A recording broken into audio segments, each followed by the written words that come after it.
Bom dia, mais um dia. Hoje é quinta-feira. Gente, que calor. Que noite bem quente, que noite horrorosa. Deu uma ventania 3 horas da manhã, parecia que o mundo ia acabar e não choveu porcaria nenhuma. Tá um inferno de calor. Porto Alegre tá virado num forno mesmo. Muito, muito quente, gente. Horrível. Eu já levanto já com dor de cabeça, com tontura, porque é muito, muito quente. Então bora lá, vamos dar o like, comentar, compartilhar, escrever, ativar o sininho. Tudo vai me ajudar. Ajuda esse tudo de baixa renda a crescer, gente. Então de baixa renda, precisa de você para crescer. Tá vindo 1000 novidades, gente. Eu tô gastando muito. Então vocês têm que olhar os vídeos, gente. Tem que olhar do começo ao final. E compartilhar com amigos e inimigos, com quem for, tudo vai me ajudar. O like é muito importante vocês dar, porque a plataforma vai ver que vocês estão gostando e vão, né, compartilhar com outras pessoas. Então, assim, eu preciso da ajuda de vocês, por favor.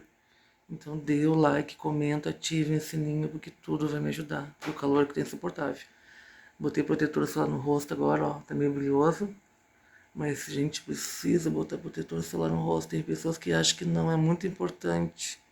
Uma amiga minha me ensinou. Isso aí, todas aquelas marquinhas da idade, ó. Tá limpando a pele, ó. Minha pele tava toda marcada com, tipo, de uma pelezinha morta. Então, assim, ó, gente, usem protetor, por favor. Usem protetor, tomem muita água. Bebam muita água, né? E outra coisa, não existe mulher feia, não existe mulher... Existe mulher sem dinheiro, né? Tudo se dá um jeito, porque nós somos lindas, né, meus amores? Então, assim, ó, bora lá, né? Cuidar da sua saúde, da sua beleza. Não é só isso aqui que vai fazer diferença. Então, olhe no espelho e acredite em você. Você é poderosa. Então, dá o like, comenta, compartilha, se inscreve, me ajuda a crescer, gente. Por favor.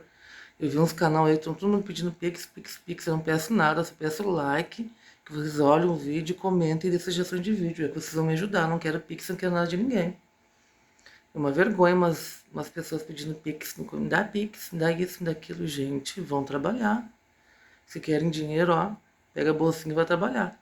Então, assim, ó, bolsinha pra trabalhar no trabalho, não na rua, tá?